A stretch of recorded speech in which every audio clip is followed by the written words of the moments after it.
Hey, Bible study team. Welcome to our second study of Women in the Bible. I hope you enjoyed studying Eve.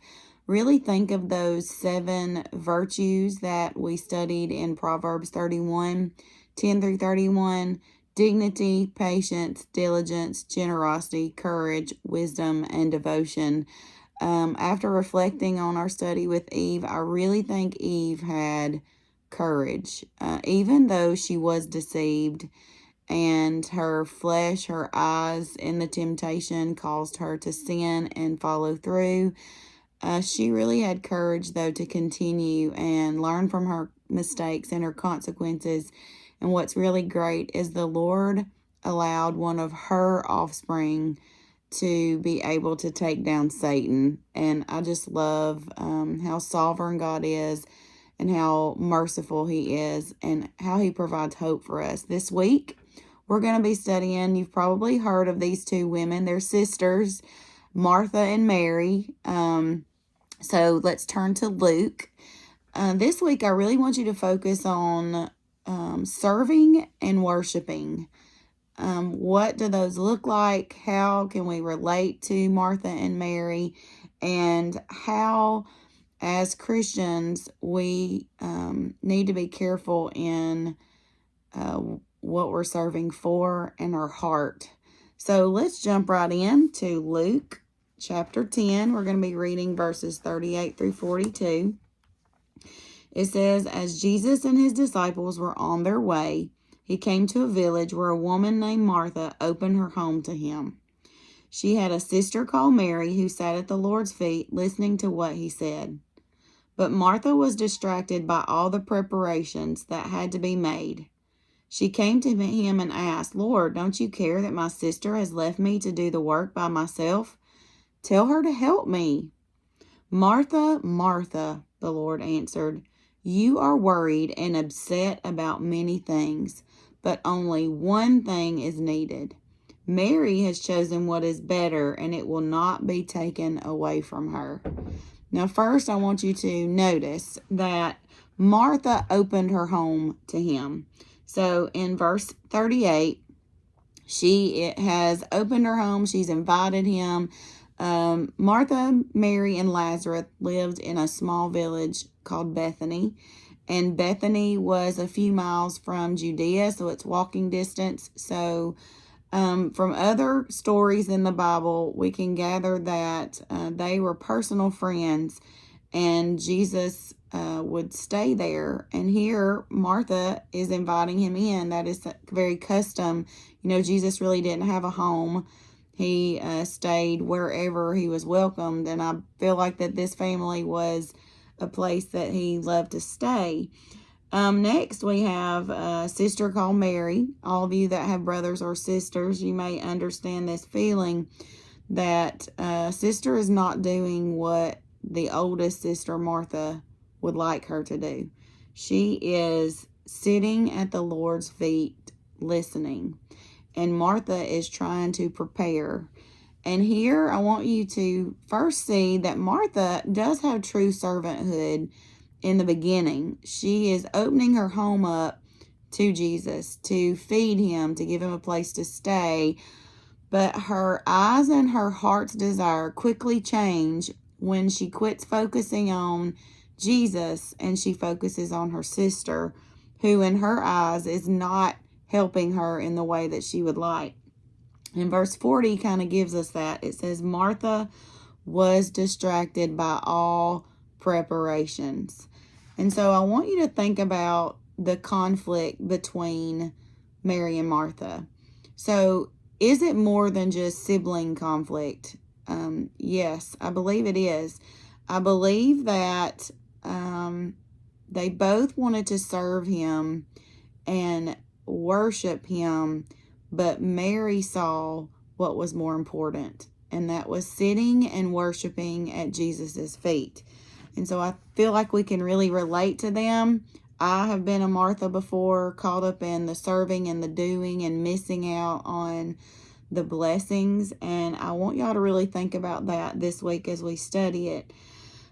Here in the next verses, I feel like that she kind of changes who the master is, because, you know, Jesus is Lord and Master, but here Martha is questioning him. Therefore, it's kind of like she's taking on being the master of her sister, because she questions him and says, "Don't you care that my sister has left me to do the work by myself?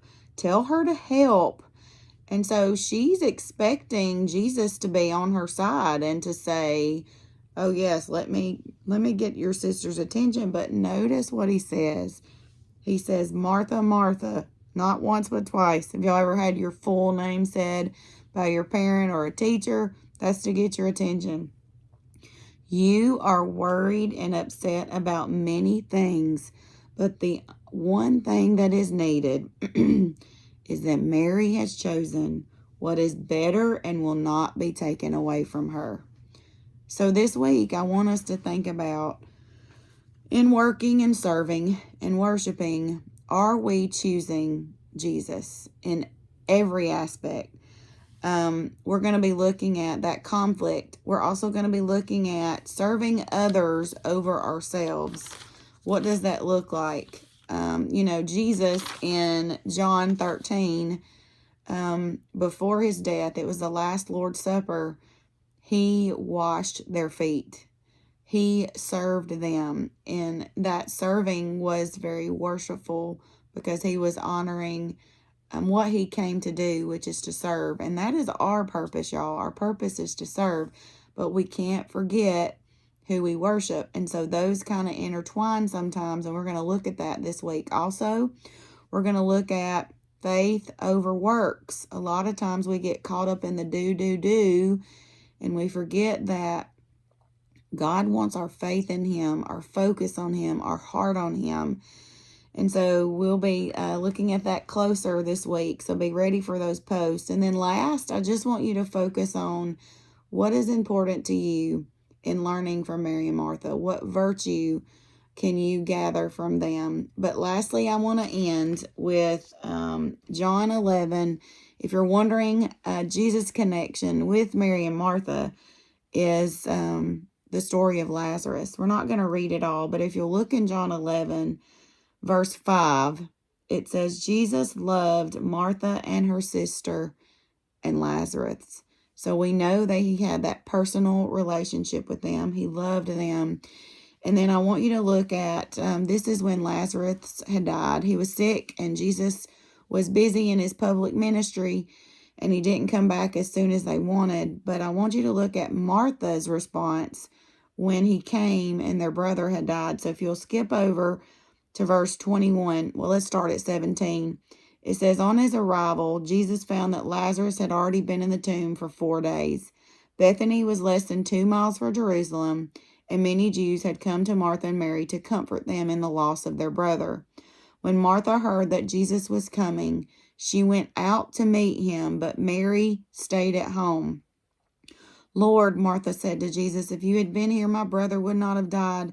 But I know that even now God will give you whatever you ask.' And Jesus said, 'Your brother will rise again.'"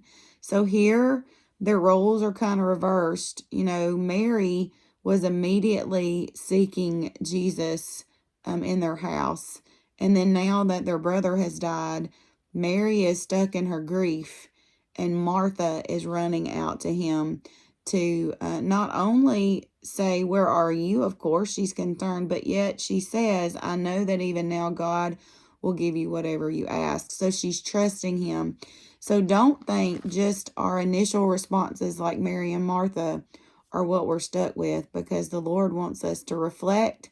He wants us to see what true worship is, and that we always seek to serve him with grateful hearts, and just really know how much he loves us. I hope you have a great week. Enjoy studying Mary and Martha. Look for our daily post. And then also remember, I'm getting a lot of my study from the 12 Extraordinary Women. So if you are wanting to study a little bit deeper, you can order this book on Amazon and kind of get into more of the details that really I can't touch, but I know you can through the study. I hope you have a great week.